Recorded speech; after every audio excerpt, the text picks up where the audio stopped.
প্রথমে আপনারা ওপরের ভিডিওগুলো দেখুন, আমি লুপে চালিয়ে দিচ্ছি। 3টে ভিডিও আছে, 3টে ভিডিও দেখুন এবং তৃপ্তি ভরে হাসুন এবং আনন্দ পান, শান্তি পান। আমি 3টে ভিডিও একবার বলে নিচ্ছি। প্রথম ভিডিও, উত্তর হাওড়া তৃণমূল নেতা, না নেতা বলা ভুল, তৃণমূলের গুন্ডা, তৃণমূলের দুষ্কৃতী আর যাই আখ্যান দেন দিয়ে দিন, আকাশ সিং, যাকে পুলিশ কোমরে দড়ি বেঁধে রাস্তা দিয়ে ঘোরাচ্ছে। যে অভিযুক্ত ছিল 2021-এ 19টা বোমাবাজি করেছিল পুলিশের ওপরেই। তখন পুলিশ কোনো অ্যাকশন নিতে পারেনি। কেন নিতে পারেনি বলছি। এবার দ্বিতীয় ছবিটি দেখুন। দ্বিতীয় ছবি, সাকরাইলের এক হোমগার্ড, এক পাতি হোমগার্ড, কিন্তু তার এত ক্ষমতা কিভাবে হলো? তার এত ক্ষমতা হলো সাকরাইলের যে বর্তমান তৃণমূলের এমএলএ, যার নাম প্রিয়া পাল, তার ঘনিষ্ঠ।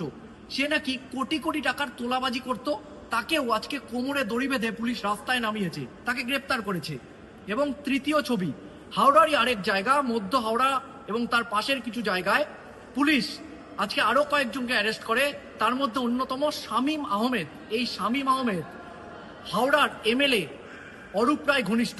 এই অরূপ রায়, যিনি মন্ত্রী ছিলেন, এখন প্রাক্তন মন্ত্রী হয়ে গেছেন, কিন্তু বিধায়ক আছেন।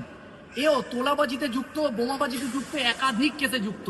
এদেরকে আজকে পুলিশ রাস্তা দিয়ে কোমরে দড়ি বেঁধে ঘুরিয়েছে, গায়ে গেঞ্জি এবং পরনে বারমুডা, আবার কারো কারো মাথায় চুলও নেই। হ্যাঁ, পুলিশ চাইলেই পারে।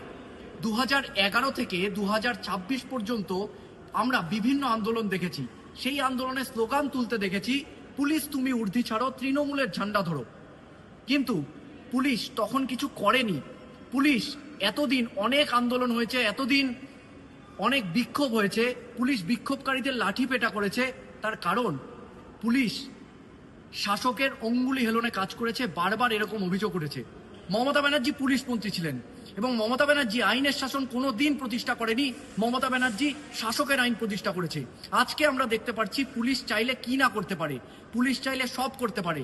পুলিশ চাইলে দাগি অপরাধীদের রাস্তা দিয়ে এরকম করে কোমরে দড়ি বেঁধে ঘোরাতে পারে। এটাই পুলিশ।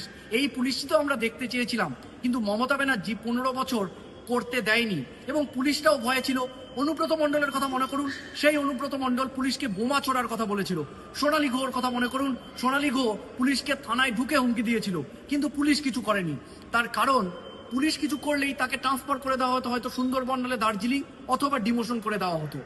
কিন্তু এখন নতুন মুখ্যমন্ত্রী শুভেন্দু অধিকারী পার্ক সার্কাসের ঘটনার পরেই পুলিশকে বলেছে, আপনারা জাত ধর্ম দেখবেন না, আপনারা কাজ করুন, আপনারা কাজ করুন, ফল আমি চাই।